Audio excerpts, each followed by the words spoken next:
변신이냐 새로운 시작이냐 여야 모두 선거대책위원회 구성을 둘러싼 고심이 깊어 보입니다. 관련된 정치권 소식 이강윤 한국사회여론연구소장, 박정하 전 청와대 대변인과 이야기 나눠보겠습니다. 안녕하세요. 안녕하세요. 네, 안녕하세요. 네, 그 대담 시작하기 전에 윤석열 후보의 그 기자 간담회 모습 전해드렸는데 맨 마지막 부분에 그 발언을 다 끝내고 나가려고 하는데 기자들이 그 선대위 구성과 관련해서 질문을 던졌어요. 그랬더니 윤석열 후보가 인사는 뭐 발표가 나기 전까지는 믿지 말아야 된다. 인사는 발표되기 전에는 믿지 말아야 한다. 이렇게 얘기를 했는데 좀 조심스러운 그 모습인 것 같습니다. 그런 것 같아요. 좀 뭐 대충의 큰 얼개는 뭐 소개되는 대로 가는 것 같은데 미세한 조정이 좀 필요한 부분이 있는 것 같습니다. 뭐 한간에서는 이르면 오늘 발표할 수도 있다고 했는데 윤석열 후보 아침 출근길에 오늘은 안 할 거다라고 대답을 했으니까 오늘은 아니고 아마 이 뭐 내일이나 아니면 이번 주 안에 어쨌든 선대위 인선과 관련해서 잡음이 계속되지 않고 한번 발표가 되지 않을까 싶고요. 뭐 대충 예상하시는 대로 총괄선대위원장, 그다음에 선대위원장, 선대본부장급의 3단계 체제로 인선이 진행될 것 같고 김종인 위원장이 뭐 총괄선대위원장을 맡아서 전체 선거를 지휘하는 것은 거의 기정사실화 되어 있지 않나 싶은 생각입니다. 네, 지금 뭐 그 윤석열 후보는 조심스럽게 얘기를 하지만 기정사실화를 또 해주셨으니까 어떻게 보십니까? 그 인사는 발표하기 전까지는 믿지 마라. 네. 아까 현장 화면 마지막 부분인데 꽤 어조도 급했고 좀 다급한 느낌도 줬고 마지막 부분 조율이 간단치 않다. 그런 건 짐작할 수는 있겠네요. 선대위는 제일 중요한 게 사람, 그리고 두 번째는 원 보이스, 한 목소리로 통일된 목소리가 제때 나가느냐 그런 거 아니겠습니까? 아마 김종인 위원장 정치를 굉장히 오래 했고 자기 주관이 뚜렷하고 원칙도 확실히 쓴 사람이고 윤석열 후보는 이제 데뷔한 지 뭐 5달 정도밖에 안 된, 그래서 여의도 문법으로 보자면 여러모로 뭐 잘 맞지 않는 옷이랄까요. 그런데 대통령 선거는 후보 본인의 얼굴과 이름으로 치르는 것이고 당 선대위라고는 하지만 선대위는 후보를 위해서 존재하는 것이니까 앞으로 얼마만큼 잘 굴러갈 수 있을까, 이게 초미의 관심사일 수밖에 없는데 사무총장 인선도 그렇고요.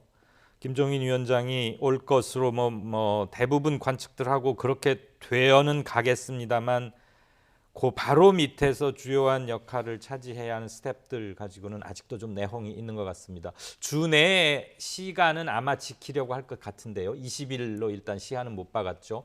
그때까지는 여러 가지 관측성 그리고 한두 가지 뭐 추측과 어긋남 이런 것들은 계속 나오지 않을까 보입니다. 네, 두 분 말씀을 좀 종합을 해보면 결국 국민의힘 선대위 구성이 막바지 단계에 접어든 건 맞고, 일단 1차적으로 그 가장 큰 높은 부분에 그 총괄 선대위원장으로 김종인 전 비대위원장이 앉고 그 아래 각 뭐 정책, 홍보 이런 그 총괄 그렇죠. 선대 본부장들이 또 주요 인사들이 앉고, 그리고 그 사무총장, 어떻게 보면 그 당의 그런 자금과 뭐 조직과 인사를 관리하는 핵심 보직인 사무총장에는 그 윤석열 후보의 측근으로 지금 알려진 권성동 의원이 내정된 것 아니냐, 이게 지금 이렇게까지 지금 정리가 된 것 같은데 제가 이렇게 이해한 게 맞습니까? 뭐 대충 지금 네. 그 정도까지는 거의 다 기정사실화 되는 것 같아요. 그래서 네. 거기에 이제 그 막바지 이제 권성동 의원이 발표가 되느냐 안 되느냐, 그리고 총괄 선대본부장급을 없애고 병렬로 이제 선대본부를 꾸리는데 거기에 권영세, 주호영, 임태희, 뭐 김태호, 윤상현 의원도 쭉 막 거론되고 있어요. 그래서 어떤 분들이 각각의 이제 본부장급을 맡게 될 건가. 그다음에 이제 마지막으로 사실상 그 경선 캠프에서 실무적인 총괄을 했던 우리 장제원 의원이 그 중도 이제 사퇴를 했는데 장제원 의원이 여전히 중책을 맡을 건가 안 맡을 건가, 뭐 이런 것들이 이제 마지막 이제 궁금해하는 부분들이고 그 퍼즐들이 이제 맞춰지면은 발표가 되지 않을까, 이렇게 전망을 좀 해봅니다. 네. 소장님, 그 사무총장직에 또 그 주목을 해야 되는 게 이준석 대표가 취임하고 나서 사무총장을 임명을 했는데 사무총장을 교체하자는 그런 거잖아요. 이 사무총장이라는 자리가 중요한 이유가 뭡니까? 흔히들 짐작하다시피 그리고 많이 아시다시피 조직과 살림살이, 돈, 네. 관장하는 데잖아요. 대선 국면에 들어가면 나라에서 나온 정치 자금 집행하는 거고요. 그게 뭐 최대 한 500억 가량 이렇게 추산이 되고 있죠. 네. 원래 기존 당 평상시 돌아가는 사무도 있을 것이고요. 선거 때는 제일 중요한 게 사람과 돈, 뭐 이건 두말할 필요가 없습니다. 자기 곳간 자기 지갑 열어서 갖다 쓰는 것만큼 그런 건 아니지만 어디에 얼마나 기묘하게 제때에 필요한 것에 꼭 쓰느냐. 후보와 당무를 지금 이제 대선 후보가 당 사무 우선권을 갖게 되니까요. 네. 그래서 호흡이 잘 맞아야 할 것이고 현 당대표인 이준석 대표가 자기 사람처럼 임명했던 한기호 사무총장에 대해서 뭔가 좀 사인이 안 맞는 것 같다 그래서 바꾸자는 거 아니에요.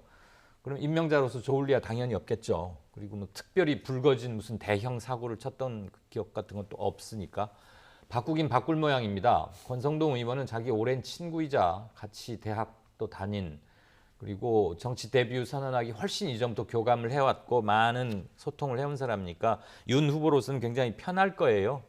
나머지 사람들이 이걸 어떻게 받아들이냐의 문제인데 이 정도는 후보가 고집해서 밀어붙이지 않겠습니까? 그런데 지금 나온 얘기로는 그게 쉽지는 않아 보이기도 합니다. 네. 일단 뭐 윤석열 후보는 발표 전까지는 믿지 말라고는 했지만 그래도 여러 이런 추정을 좀 할 수밖에 없는 상황이어서 계속 분석을 해보겠습니다. 이렇게 지금 뭐 막판 거의 막바지에 다다른 것 같긴 한데 막판에 좀 신경전도 좀 엿보이는 측면이 좀 있는 것 같아요. 관련해서 녹취가 있는데 오늘 나온 녹취를 좀 먼저 듣고 오겠습니다.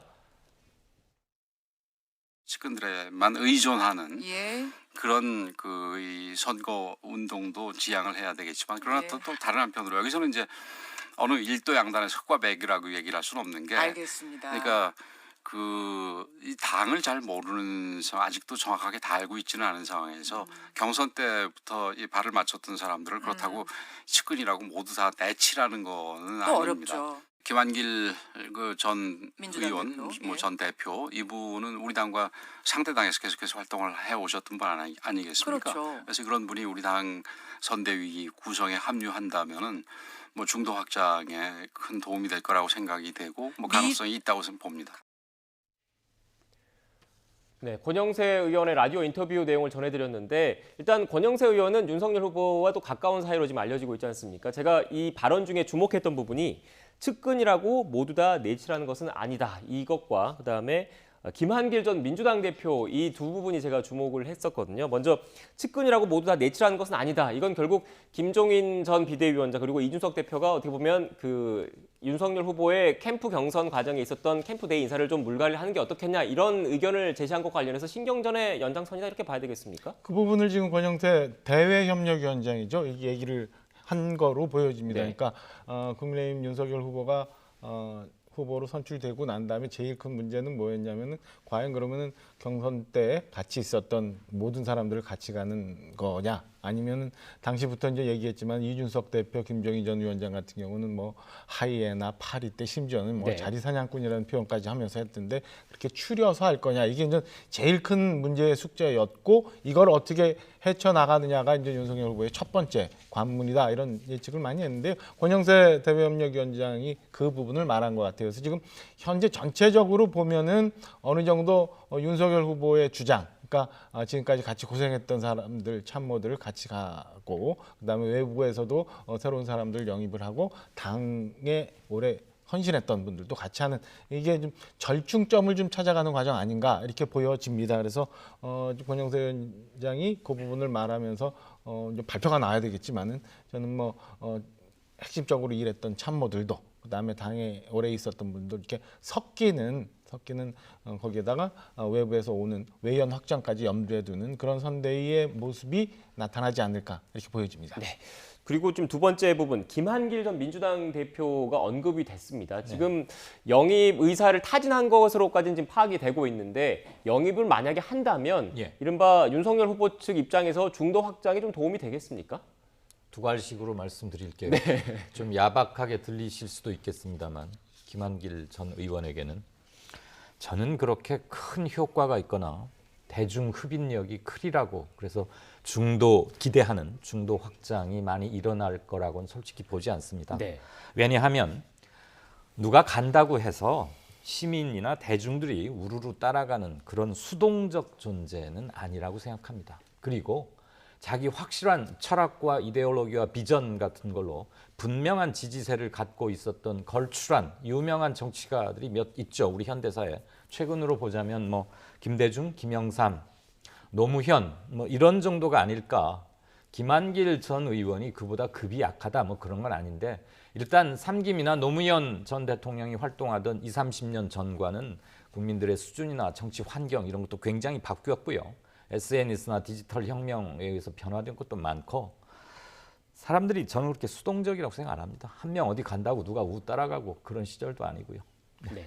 김한길 전 대표가 이 방송 보시면 좀 섭섭해하실 것 같긴 한데 미안합니다. 어떻게 조금 보십니까? 다른 측면도 네. 좀 있을 텐데요. 김한길 전 대표가 이제 사실은 그 민주당 내부는 제가 뭐 밟지는 못합니다만 전통적인 뭐 민주당 세력 그다음에 최근에 뭐 형성이 되는 이제 친노 친문 계열 뭐 이렇게 있는데 저는 그쪽에서 국민의힘이 이제 서진 정책을 그동안 계속 많이 해왔는데 이에 이제 현재 보여지고 있는 친노 친문 계열과는 조금 결이 다른 민주당 계열의 사람들이 영입이 되고 와서 활동하는 게 저는 윤석열 후보가 대선을 치르는 데 있어서 외연을 확장하고 기존의 틀을 좀 깨치는 데는 도움이 될 거라고 보여집니다. 그래서 김한길 전 대표가 합류하고 기왕에 전 지지를 표명한 박주선 의원 등 이렇게 활동을 하면 전 국민의힘 그다음에 윤석열 후보 측도 이렇게 호남이나 아니면 그 반문 텐트를 치는데 조금의 상징적인 의미는 있지 않을까라고 평가를 합니다. 네.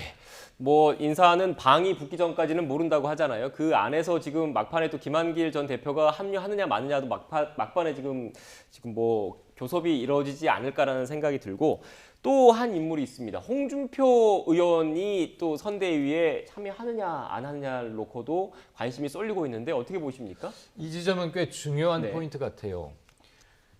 경선 치르는 막바지까지 굉장히 긴박한 라이벌 경합을 벌이기도 했고 네. 윤, 홍 두 사람이 딛고 있는 정치적 마당 그리고 잠재적 지지 기반이 꽤 다르지 않습니까? 그런데 어쨌거나 후보는 한 사람으로 정해졌고 민주당 못지않게 국민의힘도 원팀이 안 되고 있는 것은 비슷한 크기의 급한 불입니다. 그런데 청년의 꿈이란 네트워크를 홍준표 의원이 만들었잖아요. 네. 초반이긴 하지만 그걸 감안하더라도 상당한 열기였고 거기서 오가는 담론들이 그저 그냥 자 꿈을 꾸면서 잘해봅시다 이런 수준은 조금 뛰어넘는 것도 같아요.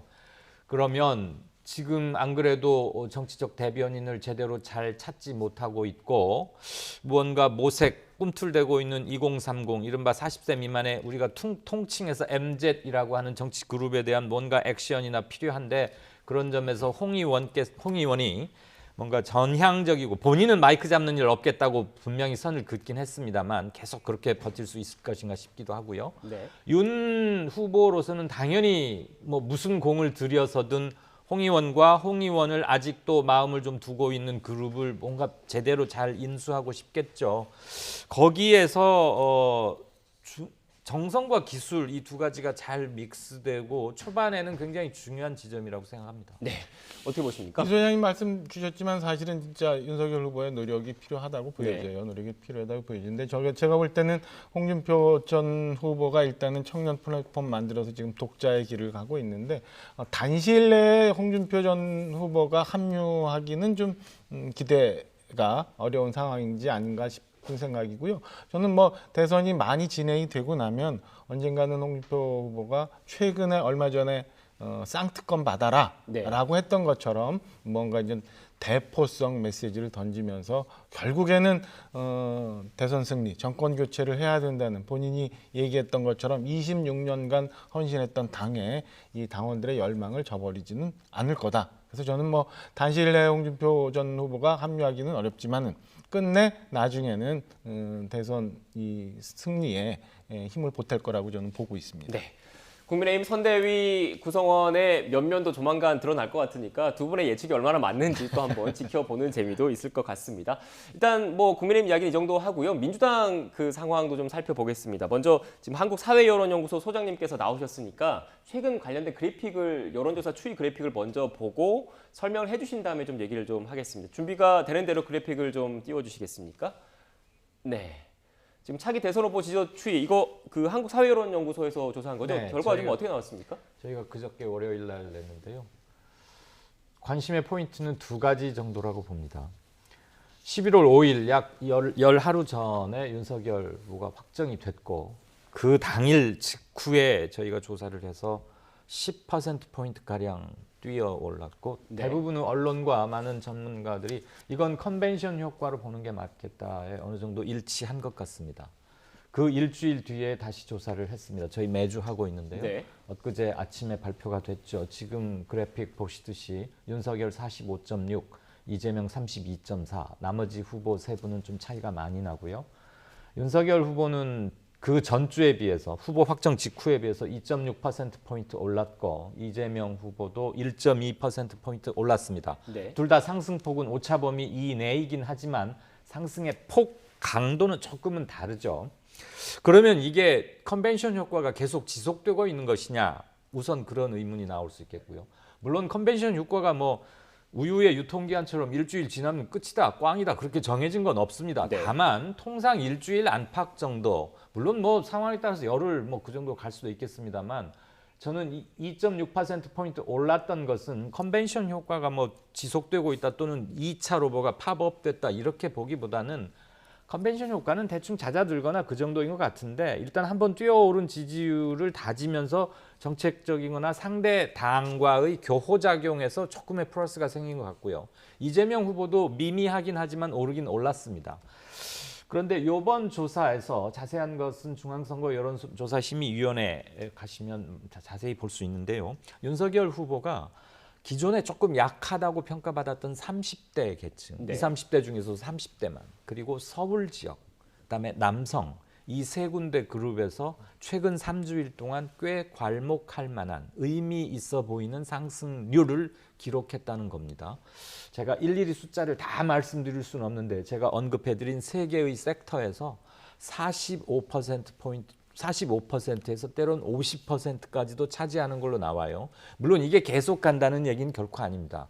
그러나 대선 초반전이 본격 스타트한 이 시점에서는 그 세 그룹에서의 상승은 꽤 의미 있어 보인다. 네. 그 말은 그 지점에서 이재명 후보가 아직은 조금 줄어들고 있거나 좀 이제 이 후보 입장에서는 경각심을 가져야 되겠다. 당이나 이 후보 주변에서 긴장을 할 필요가 있는 지점이다라는 것이고 이재명 후보의 정치적 근거지로 자타가 공인하는 곳은 경기 인천 지역입니다.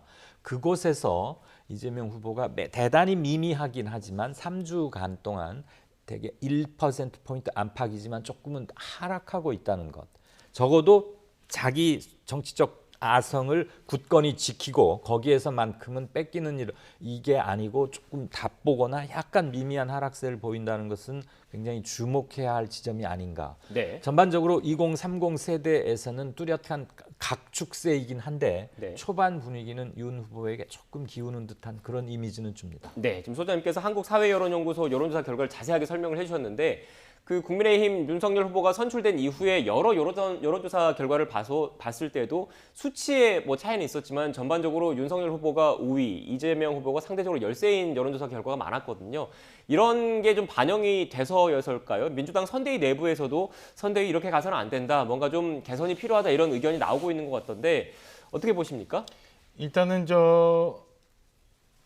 이 후보의 지지율이 좀 잡보 상태에 있다 네. 보니까 선대위 내부에서 이런저런 소리가 나올 거고 저는 이 상황이 사실은 소장님 말씀 주신 것처럼 저는 컨벤션 효과가 일시적으로 가고 난 다음에 조금 격차가 줄어들 거라고 예상을 했는데 오히려 좀 벌어지고 있는 게 보여요. 거기다가 특징 중에 하나가 이재명 후보의 지지율이 현재 문재인 대통령의 국정수행 평가율보다도 다소 아래에 있는 이런 상황이기 때문에 민주당 선대위가 고민이 많아질 거고 이재명 후보도 고민이 많은 거로 보여집니다. 그래서 이 상황이 당분간 좀 지속이 될 거로 보여지는데 이렇다 보면은 민주당 선대위에서 지금 내부적으로 뭐 이재명 후보가 어제 선대위가 좀 기민하지 못하다라는 얘기하고 선대위 차원에서는 후보가 너무 독주하는 거 아니냐 이런 잡음들이 나오는데 이런 소리들이 좀 계속 가지 않을까. 원래 이제 뭐 지지율이 좀 높고 잘 되면 좋은 소리들이 많이 나오지만 좀 답보 상태고 어려운 상황이면 안 좋은 소리 더 많이 나오잖아요. 그래서 지금 이재명 후보가 본격적으로 차별할 수 없을 정도의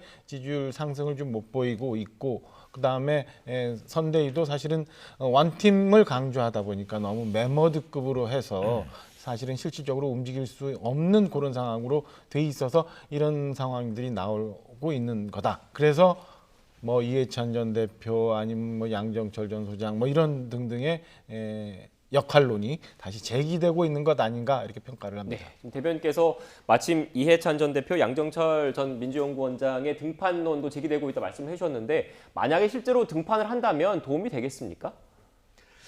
예, 급한 집에는 일손 하나가 어디겠습니까?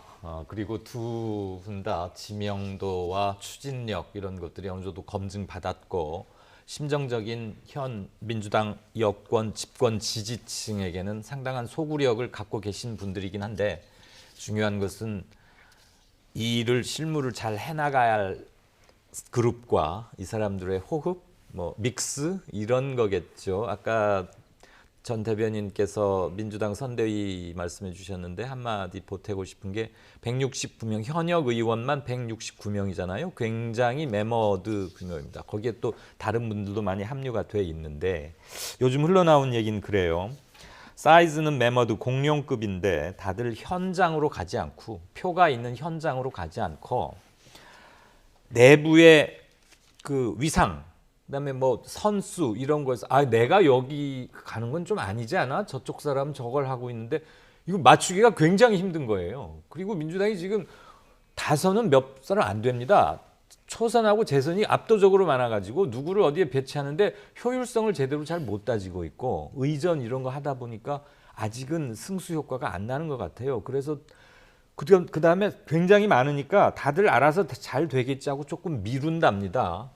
그거 조직만 크고 효율이 없는 대표적으로 많이 보아한 전형적인 샘플이거든요. 그건 아마 정비가 좀 돼야 될 것 같습니다. 네, 일단 뭐 민주당 선대위 내부 상황까지 좀 짚어봤고 이 이야기도 해봐야 될 것 같습니다. 어제 도이치모터스 권오수 회장이 구속되면서 앞으로 윤석열 후보의 부인 김건희 씨에 대한 검찰 소환이 임박했다 이런 이야기도 들려오고 있습니다. 관련해서 오늘 아침 정치권 반응 듣고 오겠습니다.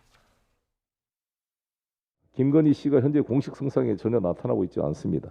이러한 태도는 대선 후보의 배우자로서 대단히 부적절하고 국민에 대한 예의가 아니라고 생각합니다. 영부인은 공직자의 배우자로서 유일하게 공식적인 지위가 부여되고 예산과 공무원이 배속돼서 실질적 역할을 하는 중요한 자리입니다. 대선 후보 못지않게 검증의 대상입니다. 만약 김건희 씨의 주가 조작 적극 가담이 사실로 드러난다면 야당 대선 후보 부인이 선량한 개미들을 잡아먹는 악랄한 개미 핥기였다는 것이 드러나게 될 것입니다. 이를 덮기 위해 윤 후보가 자신의 지위를 활용했다면 명백한 직권남용에 해당할 수 있으며 이 경우 야당 후보 교체라는 초유의 사태까지 이를 수 있는 중대 사안인 것입니다. 어제 권오수 회장이 구속됐고 잠적했던 주가 조작 선수 이정필 씨도 검거됐습니다.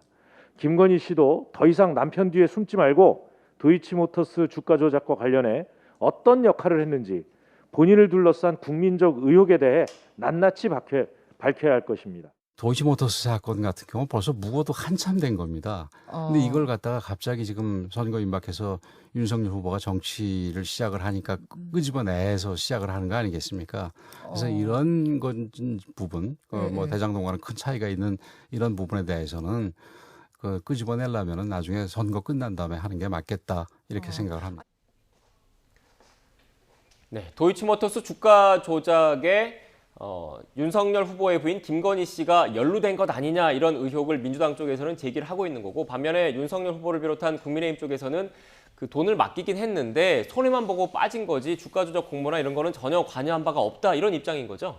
관건은 거기 있는 거죠. 이게 2009년부터 2011년 사이에 있었던 일인데 지금 권오수 회장도 구속이 됐고 소위 선수라고 지칭이 되고 있는 이모 씨도 인전 신병이 확보가 돼서 구속돼 있는데 이 이모 씨한테 과연 맡겼던 돈을 도이치모터스에서 주가 조작을 하기 위한 정보를 알고 맡겼는지 아닌지가 이제 확인이 돼야 되는 부분인데요. 이 건에 대해서는 과거부터 계속 얘기가 나왔었고 윤석열 후보도 경선 당시에도 이 건에서 얘기를 했어요. 뭐 그때 좋은 투자 그러니까 그 전문적인 사람이라서 맡겼고 그 건에 대해 한 4개월 정도 맡겼었는데 여러 군데의 주식을 분산 투자를 했었고 결국에는 손해를 봤다. 뭐 지금 본부장이라고 합니까? 민주당에서 지금 열세인 상황에서 이걸 좀 벗어나기 위해서 지금 뭐 김건희 씨를 유도해 내려고 하는 것 같은데 불가피 수사는 진행이 되고 있는 거고 이러다 보면 김건희 씨도 불가피 저는 뭐 어떤 형태든 조사를 강행할 거라고 보여집니다. 근데 결과적으로 이는 전 수사 결과가 나오면 그 건에 대해서 유권자들이 판단하리라고 보여지고요. 두 번째는 역대 선거나 이렇게 보면 지난 가까이 4.7 선거도 저희가 뭐 패래가 뭐 생태탕 뭐 이렇게 얘기를 많이 했습니다만 서울 시민들이나 부산 시민들은 또 다른 곳을 쳐다보고 있었고 과거 2007년도 대선 때도 보면은 이 안에서는 BBK로 굉장히 시끄러웠습니다만 국민들은 또 다른 지점을 쳐다보고 있었거든요. 저는 뭐 이 분석이 맞을지 모르겠습니다만 저는 여전히 이 정치권이 너무 저런 상황에 매몰돼서 싸우다 보면 국민들의 마음하고는 다른 곳에서 얘기하고 있는 것 아닌가라고 생각을 합니다. 네. 주요 연루 의혹 대상자들의 신병이 지금 확보된 상태이기 때문에 이제 그 김건희 씨에 대한 소환 조사가 임박했다라는 관측이 지금 법조계에서 계속 나오고 있습니다. 만약에 소환이 됐을 경우에 윤석열 후보의 지지율에도 영향을 미치겠습니까? 당연히 일시적으로는 영향이 가리라고 봅니다. 네. 그리고 소환 그 자체보다 더 중요한 건 어느 정도 연루가 돼 있는지, 주식시장을 교란하고 범법, 처벌 소지가 분명히 있는지, 아니면 그동안 윤석열 후보가 해왔던 해명 쪽에 좀 가까운지 이거겠죠. 주식시장에서 뭔가 조작을 했다. 이건 서양에서는 굉장히 엄하게 다스리는 벌이고 마을 공동 우물에 독을 푼 거다. 이런 속담도 있어요. 그런 차원으로 접근을 합니다. 자본주의 시장은 골간을 이루는 것 중에 하나인데 이거야말로 잠재적으로 인화성이 굉장히 강한 화약고 중에 하나임은 분명합니다. 그리고 아직은 대선이 꽤 넉 달 반 정도 더 남았기 때문에 이 건은 대선 전에 수사 결과 발표될 수 있다고 그렇게 추측하는 게 맞을 것 같고요. 100% 수사 결과에 따라 달려 있겠죠. 네. 연루된 게 확실하면 상당히 치명적일 겁니다. 네. 일단 뭐 관련된 여론의 추이는 결국 그 수사 당국의 수사 결과가 어떻게 나오는지에 따라서 달려 있다라는 말씀이신 것 같고 마지막으로 이 질문도 좀 드려야 될 것 같아요. 일단 김건희 씨 같은 경우에는 윤석열 후보가 선출된 이후에 공개석상에 아직 모습을 나타내지 않고 있지 않습니까? 이유가 뭔지 언제쯤 나타날 것으로 보이시는지. 뭐 일단 여권에서 계속 공격을 좀 하고 있는 네. 것처럼 김건희 씨에 대해서 관심도가 높은 상황이기 때문에 저는 뭐 이번 도이치모터스 사건도 그렇고 모친이 되는 거죠. 장모권 관련한 것도 있고 해서 시기를 좀 보고 있는 것 아닌가 싶은 생각이 들고요. 캠프 내에서 얘기하는 것처럼 적절한 시기가 되면 아마 봉사활동류의 어떤 활동을 해서 시작을 하면서 저는 공개 활동을 어느 시점에선 하리라 보여집니다. 네, 알겠습니다. 지금까지 이강윤 한국사회여론연구소장, 박정하 전 청와대 대변인과 함께 대선 전국과 관련된 이야기 나눴습니다. 오늘 말씀 고맙습니다. 맞습니다.